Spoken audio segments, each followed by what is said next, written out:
얘들아 안녕. 너희들이 생명과학의 주인공이 될 수 있도록 끝까지 함께 할 거야. 선생님은 4월 모의평가 해설을 맡은 EBS 생명과학의 이주연이야. 안녕. 자, 선생님이 이 춘 노래 제목을 알고 있습니까? 이루리라고 하는 제목인데 여러분들 생명과학2 이 학력평가 처음 보느라 정말 고생 많았어요.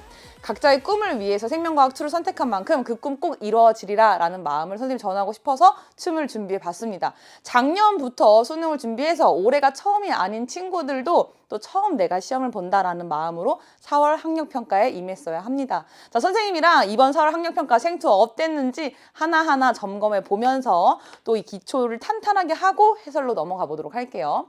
자, 우리 4월 학력평가는 역시 딱 교육청 학력평가답게 단원별 성취 수준을 제대로 따른 게 딱 문제에서 보였어.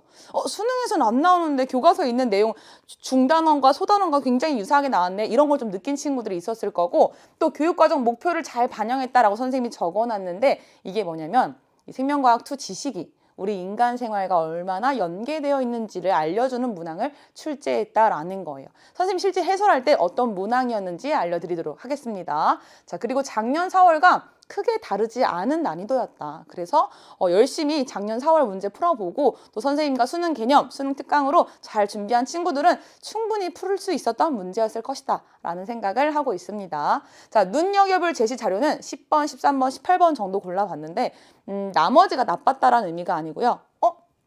항상 새로운 제시 자료가 나오는 주제이긴 한데 요번 자료도 굉장히 재밌었다. 우리가 요것도 한번 잘 풀어보자 라는 의미로 세 가지를 골라봤어요.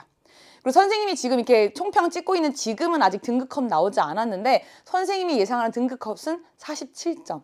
3점짜리 문제 한 문제 정도 틀리지 않았을까. 사실 50점을 적기에는 그래도 한 문제 정도는 또 이 4% 정도가 틀릴 수 있었을 거다라는 생각이 있어서 47, 근데 45는 아닐 것 같아요. 만약에 45가 나온다면 우리 생투하는 친구들 진짜 더 열심히 해야 합니다. 알겠죠? 자, 이 4월 학력평가는 이런 배경으로 출제가 됐는데 우리가 처음 본 이 학력평가의 의미를 잘 알고 있어야 합니다.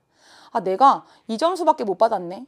나 생투하면 안 되겠구나. 이런 생각하는 시간 절대 아니야. 얘들아, 시작한 거야. 처음 문을 두드린 거야. 그래서 4월 학력평가는요. 생명과학2를 내가 얼마나 준비되어 있는가를 점검한다라는 의미로 접근을 해야 됩니다. 특히 실제 수능에서는 2단원과 3단원에서 4문제씩밖에 나오지 않아요. 근데 우리가 단원이 3단원까지다 보니까 범위가 3단원까지니까 좀 더 2단원과 3단원에서 다양한 유형에 대한 문제도 풀어보고 실제로 우리 교육과정에서 성취 수준을 여러 가지를 두고 여러 가지를 배웠는데 그것들을 하나하나 또 추가로 점검해 볼 수 있는 의미의 학력평가이기 때문에 내가 무엇이 부족했구나. 내가 이것들을 잘 보완해서 수능까지 달려가면 되겠구나라고 방향키를 잡는 시험이다라고 생각을 하면 좋을 것 같습니다.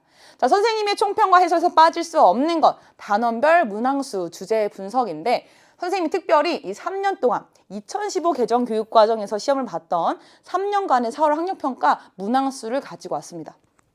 실제 수능에서도 생명과학의 역사 한 문항밖에 안 나오는데 학력평가에서도 한 문항밖에 안 다뤄요. 그 이상 너무 많아도 오히려 암기 위주의 문제가 될 수 있기 때문에 한 문제가 나오고 지금 보면 세포의 특성은 5문제가 꾸준히 나오고 있는데 왜 그러냐?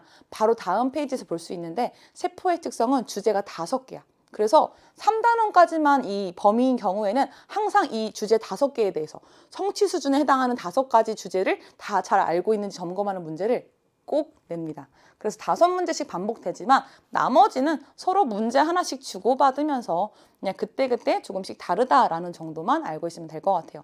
자, 그럼 우리 이번에 어떤 문제가 나왔었는지 주제로 한번 살펴볼 건데 우리 1단원에서 한 문제 나왔고 요렇게가 세포의 특성의 주제에 해당하는 5주제입니다. 그래서 각각 한 문제씩이 배정이 됐고요. 세포막과 효소는 세포막 문제에서 2문제 그리고 효소에서는 효소의 기능과 특성은 많이 다뤄지지 않았고 이 활성에 영향을 미치는 요인 2문제가 나왔어요. 여기까지는 좀 쉬웠다. 선생님이 눈여겨볼 만하다라고 했던 10번이 여기에 하나 해당하고요. 그리고 아무래도 조금 더 난도를 높여서 여러분들이 복잡성이 좀 있게 문제를 풀어볼 수 있는 문항이 세포과 광합성 파트에서 나왔습니다. 선생님이 이 노란색으로 체크한 게 조금 그래도 어려웠을 수 있다 라는 느낌인데, 이걸 이제 우리 처음 수능을 준비하는 친구들한테는 좀 어색해서 아직 익숙하지 않아서 어려운 거지만 벌써 많이 준비해본 친구들한테는 충분히 풀 수 있었던 문제였다는 걸 기억해야 합니다. 자, 여기까지 분석을 하고 나면 우리가 뭘 해야 되느냐? 점검을 해봐야 돼요. 만약 수능 준비가 처음이 아니라면 스스로 만점을 받았는지 정확하게 확인해야 됩니다. 1등급에 만족하지 마세요. 50점 맞아야 돼. 왜? 이번 시험에서 가장 어려웠다는 문제가 실제 수능 가서는 고난도 문제에 해당하지 않는 난이도라는 걸 알고 있을 거예요. 처음이 아니기 때문에. 그래서 내가 나머지 시간 빠르게 풀고, 나머지 문제 빠르게 풀고, 한 문제, 두 문제 정도 어려웠다고 해도 시간 다 써서 틀리지 말았어야 한다라는 거. 잘 점검해야 되고, 만약에 처음 본 시험이다 라고 한다면 너무 어색한 문제를 못 풀었다고 해서 기분 나빠할 거 없어요. 속상할 거 없습니다. 선생님이랑 끝까지 가면 되거든. 그래서 그냥 내가 우선 지금까지 노력했던 걸 토대로 암기 위주의 문제를 잘 풀었는지를 점검하면 됩니다. 4월 우리 학력평가는 여러분들 생명과학2 열심히 한 만큼 충분히 점수 받을 수 있었던 시험이기 때문에 점검하는 데 좋은 평가였다라고 생각을 하니까 여러분들 점검해보고요. 자, 4월로 끝내면 안 되겠죠? 6월 모의평가 대비 한번 알려드리도록 하겠습니다. 6월 9일, 지금부터 57일 남았어요, 얘들아. 그리고 범위가 한 단원이 추가돼. 그래서 지금 내 상황에 맞춰서 어떻게 준비하면 되는지 준비했습니다. 개념 정리와 문제풀이를 딱 4월 학력평가 대비로 3단원까지만 했다면 이제 뭐 해야 돼? 4단원 해야 돼. 4단원 마스터 해야 되고요. 더 많이 가려고 하지 말고 21학년도, 2022학년도 대비 6월 모평 기출분석 꼭 선생님이 해설했던 거 보면서 대비하면 또 좋은 점수 받을 수 있을 거예요. 수능 특강에서 선생님이 4단원 강의가 50강 중에 13강으로 되어 있거든. 그래서 수능 특강 선생님 강의 들으면서 4단원 마스터하고 6월 모의평가 보시고요. 자, 다 나는 개념 끝나 있다 하는 친구들은 학평, 모평, 대수능 1단원에서 4단원 범위에 해당하는 문제 기출 분석 꼭 봐야 되고, 그리고 수능 특강 이제 연계 문제가 나오는 평가이기 때문에 1단원에서 4단원까지의 문제를 다시 한번 풀어보는 걸 추천합니다. 자, 생명과학2 첫 시작을 뗀 여러분들 너무너무 축하하고 환영합니다. 자, 그럼 진짜 해설에서 만나도록 할게요. 안녕.